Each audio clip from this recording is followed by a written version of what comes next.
Porque eu acho que um quadro não é simplesmente uma figura, ou uma cor, ou uma forma. O quadro ou uma escultura, eu acho que é um momento de um artista, é um momento que ele viveu. Então é um momento que ele está passando para as pessoas, é uma emoção. É mais do que tudo, é uma grande emoção.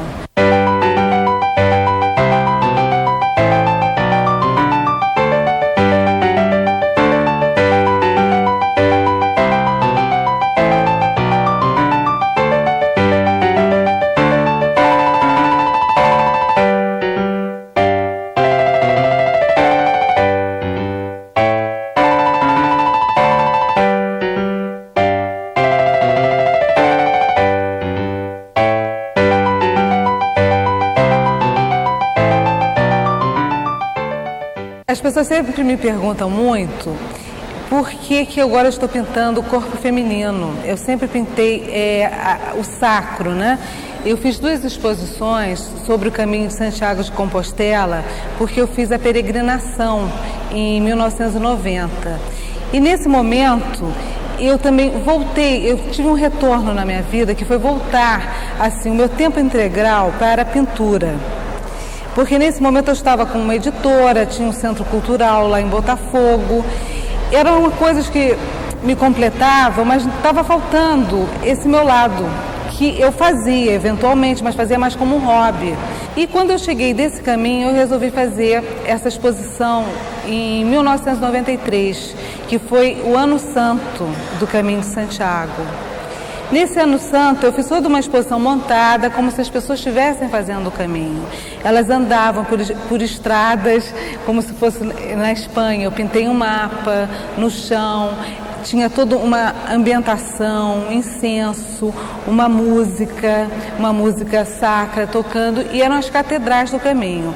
A partir daí eu fiz uma outra exposição sobre o Caminho de Santiago em 95 no Museu Histórico Nacional, que mais ou menos era uma exposição diferente, porque era um outro momento que eu estava vivendo, e também retratava toda essa parte da arquitetura, alguns anjos, e sempre me dava essa vontade de fazer uma exposição só de anjos. Em 94, essa exposição na Light que eu fiz sobre os anjos foi uma exposição também muito forte, e uma exposição que teve assim toda uma montagem, e ela ficou muito marcada com as pessoas, no inconsciente das pessoas que foram ver esse trabalho. E sempre as pessoas me pediam, me pinta um anjo, mas chegou um momento que eu não estava mais conseguindo pintar os anjos. Apesar de eu achar a figura plástica do anjo, as asas, isso que a gente imagina, né? Essa nossa imaginação da luz, da transparência, das cores vibrantes, ser uma coisa assim lindíssima, mas eu não estava conseguindo pintar.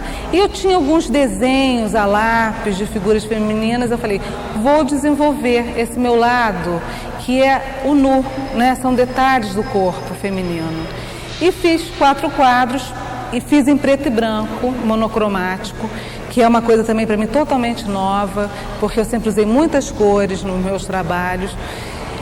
E gostei do resultado. Aí pensei em fazer uma exposição toda sobre esse tema. Convidei algumas amigas minhas mais próximas, algumas tiveram problema com o marido, porque não queria que eu tirasse a roupa, apesar que nem todas estão nuas, algumas têm, mas é uma coisa sensual, mostra parte do corpo, né? E eu tive alguns problemas, a mãe não quis deixar, e outras adoraram, acharam assim fantástico tirar a roupa para posar para mim, né? Então nós fizemos algumas fotos também em cima, fizemos uma produção. Algumas amigas minhas eu já imaginava antes como deveria ser, né? Por exemplo, tem um quadro que é a pérola. Imaginei que ela iria ficar super bem com as pérolas. Dito e feito, ela pegou aquilo assim como se aquilo fosse o dia a dia dela. Outras não, eu criei em cima junto com a modelo. Foi um trabalho assim muito gostoso de ser feito, muito rico. Eu partilhei muito isso com as modelos, no momento em que eu estava fazendo, após, porque é uma coisa muito feminina, né? É uma troca de energia muito forte. E eu realmente acho que eu fiquei satisfeita em fazer esse trabalho. Não sei como é que vai ser a continuação dele. Isso é uma coisa eu tenho ideias, mas que vão surgindo, né? Vão aparecendo. Eu fui uma criança que eu nasci numa vila no Catete. Então eu tive assim total liberdade. Eu brincava da hora que acordava, a hora de dormir. Eu não tive nenhum problema, graças a Deus, de saúde. Era super saudável. Tinha uma madrinha que, inclusive, esse quadro das mãos é da minha madrinha. Ela viveu 97 anos e ela fazia todas as minhas vontades. Então, eu fui uma criança super privilegiada nesse aspecto. O meu pai fazia todas as minhas vontades. Eu era filha caçula. Depois de muitos anos, eu tive um irmão, que era como se fosse um brinquedo, um boneco. Eu tomava conta dele. Eu tinha 16 anos quando ele nasceu, então era um filho. Eu era menina ainda, mas já estava mocinha, então era um filho. E eu tive uma infância assim, muito gostosa. De andar descalça, ia muito para o sítio da minha madrinha, em Teresópolis, subia em árvore, brincava com os bichos, tinha cachorro, na rede, lá em Teresópolis, era uma delícia. Foi uma infância muito privilegiada. O meu pai era professor de inglês, de vez em quando me dava mais aulas, apesar de eu não ser muito aplicada. Eu estudei em vários colégios ali no Catete, porque eu era muito indisciplinada, então normalmente eu tinha que mudar de colégio. Estudei no Ateneu São Luís, no Bennett, no Franco Brasileiro. E chegou um momento que eu falei, não quero mais estudar, vou fazer artigo 99. E fiz o artigo 99, fiz vestibular tudo no ano só, entrei para Belas Artes. A minha mãe, ela casou muito jovem, ela casou com 16 anos, então ela não era uma mãe, ela era uma irmã quase, porque com 17 anos ela teve a minha irmã. E logo depois eu nasci, então ela tinha aquele lado bem jovem, né? Então era muito bom. Logicamente que quando você começa a fazer um trabalho, você sempre pescou de alguma coisa.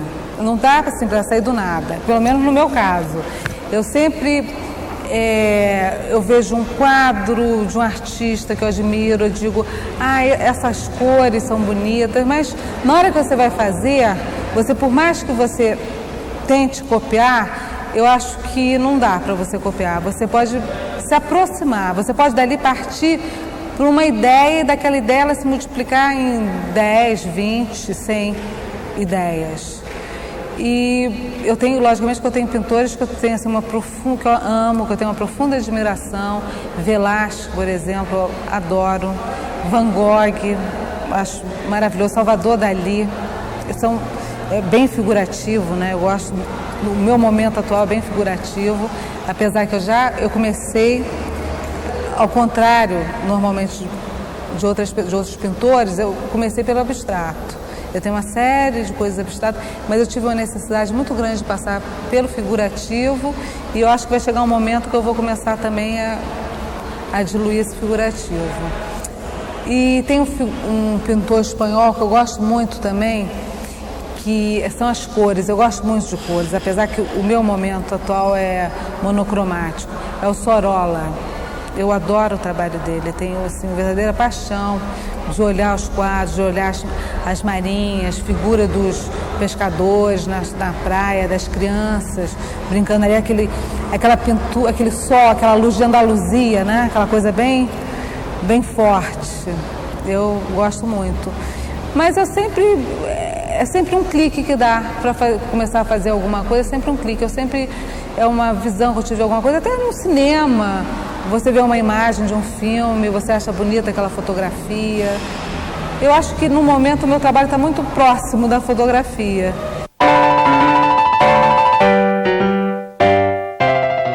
A pintura é uma coisa muito solitária. Você fica horas e horas sentada em frente de um cavalete, você fica horas e horas pensando o que você vai fazer e você tem que estar sozinha para fazer isso. Uma moça que ficou aqui encantada com a transparência. Como é que eu tinha feito essa transparência? Não sei como é que eu fiz a transparência. Eu vou pintando, as coisas vão saindo, né? Elas vão se materializando. E eu gosto de ver a coisa pronta. Enquanto eu não termino o quadro, eu não sossego. Apesar que tem quadros que ficam assim meses no no cavalete, e é bom, porque cada vez que você olha, você vê uma coisa que você poderia modificar, que você poderia... Mas exatamente nessa minha fase, o quadro ele fica pronto. Depois que ele fica pronto, eu digo, não, está pronto, eu não vou mexer mais. Mas aí você começa a olhar e você começa a descobrir outras coisas, aí você fica com vontade, então você acaba nunca conseguindo. Se você ficar querendo mexer sempre no quadro, você tem que dar um basta para você. Dizer, agora não mexe mais, que você pode até estragar o quadro, porque o quadro para você ele nunca acaba, você está sempre querendo mexer numa coisa, sempre modificar, então você tem que colocar um limite, até assim, um limite assim, bem rígido. Porque senão você pode, sei lá, lógico, o quadro pode ficar melhor, mas também você pode arruinar, porque ele tem um limite. Chega um certo momento que o quadro ele realmente não dá mais para você mexer. Eu não sei nem se ele está pronto ou se não está pronto, eu sei que ele não dá mais para você mexer. Você, se for mexer, você vai estragar. Isso é, no meu caso, se eu for mexer, eu estrago. Eu vi uma frase do Picasso, nesse filme, que ele diz que um quadro ele nunca fica pronto. Que ele não, sabe, ele sempre... Sabe, o quadro que fica pronto, ele está morto.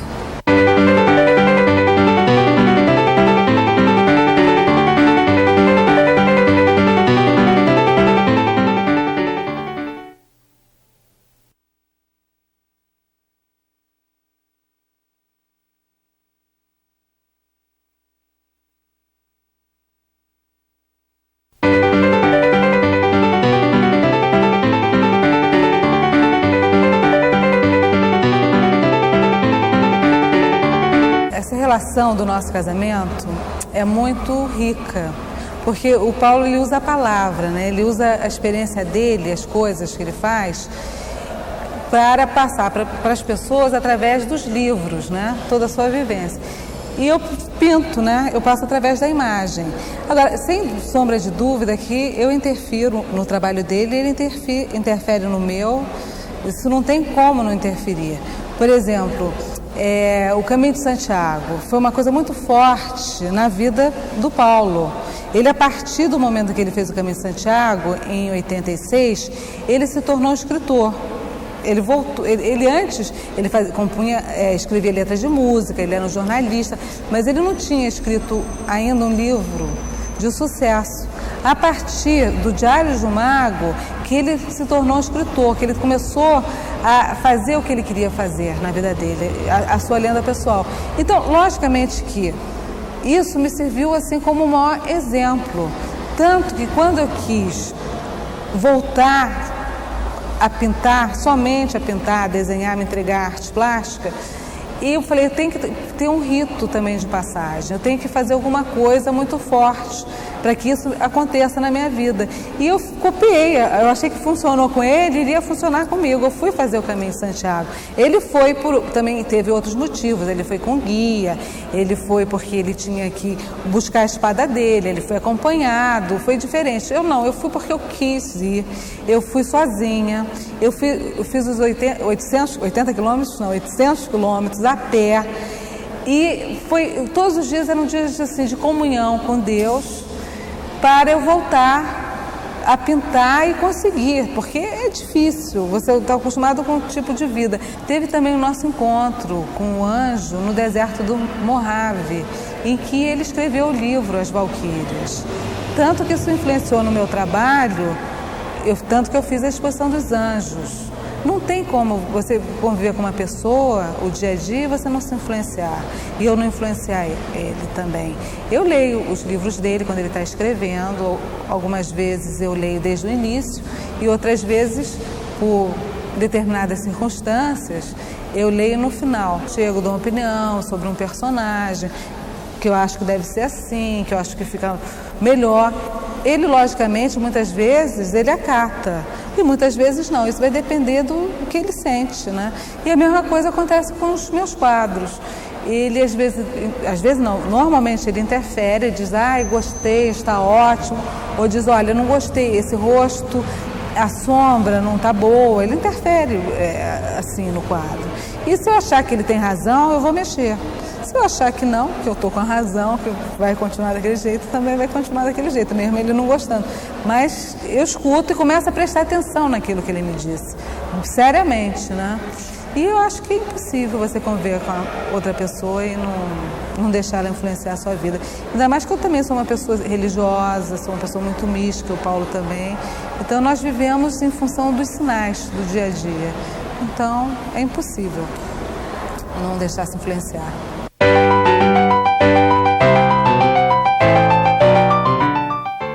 Se eu não fosse pintora, eu gostaria de ser uma pianista. Eu não tenho o menor jeito para... Nunca estudei piano, nunca estudei música.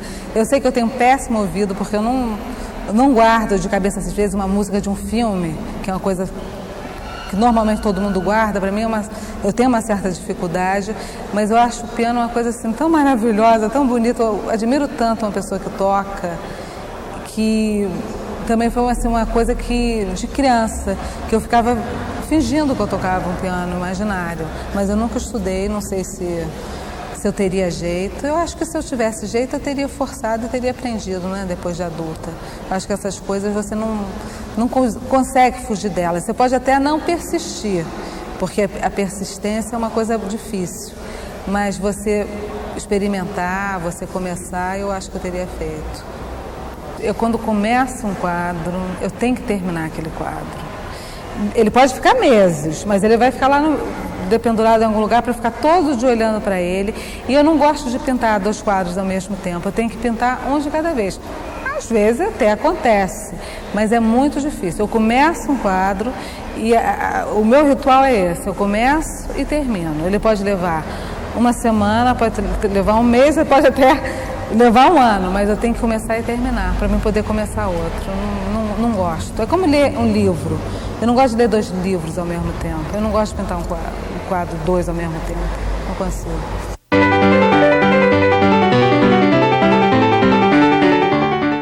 Acredito em Deus. Acredito. Muito. Acredito muito em Deus. Todo dia eu converso com Deus. Todo dia.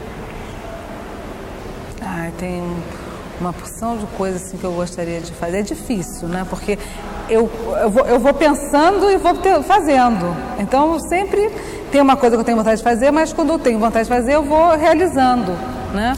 Então, é assim, difícil, mas eu garanto... Por exemplo, andar de balão é uma coisa que eu tenho vontade de fazer, eu nunca fiz.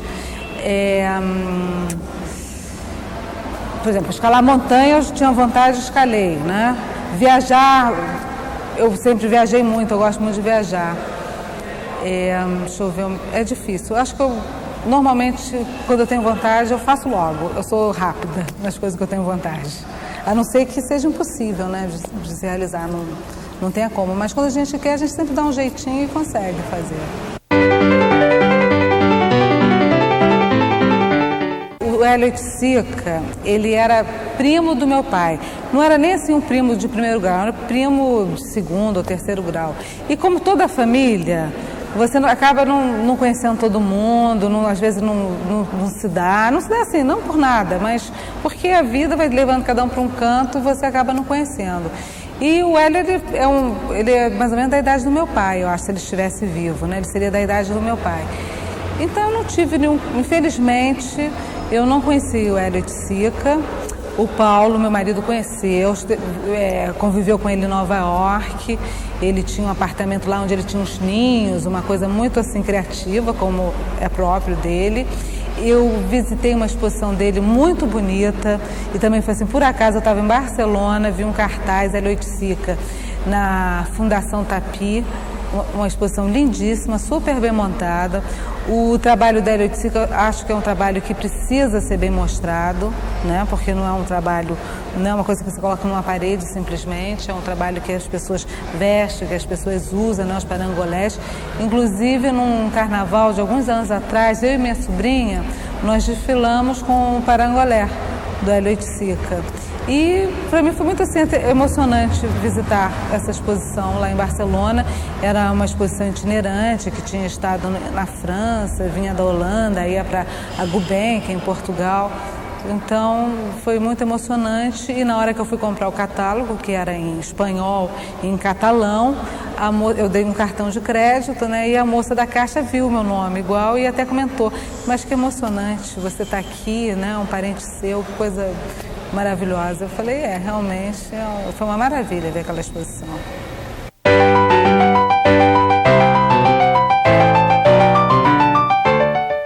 Eu estou numa fase que eu estou gostando muito da fase que eu estou. Realmente, eu estou assim, me sentindo muito bem com ela.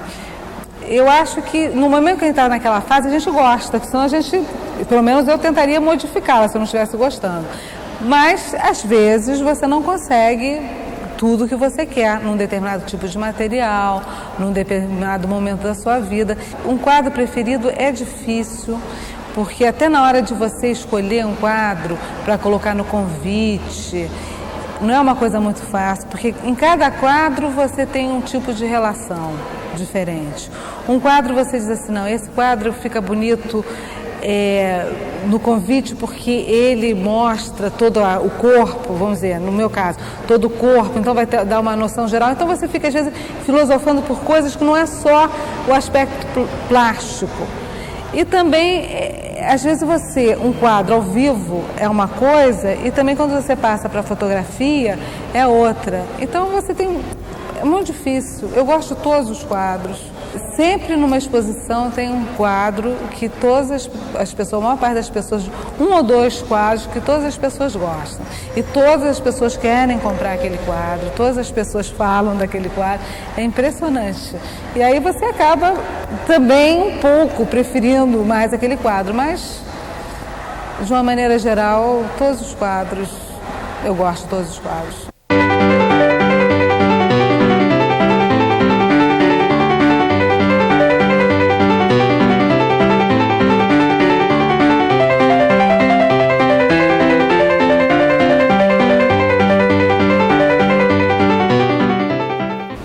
Deixa eu pensar aqui, é difícil isso, essas coisas difíceis.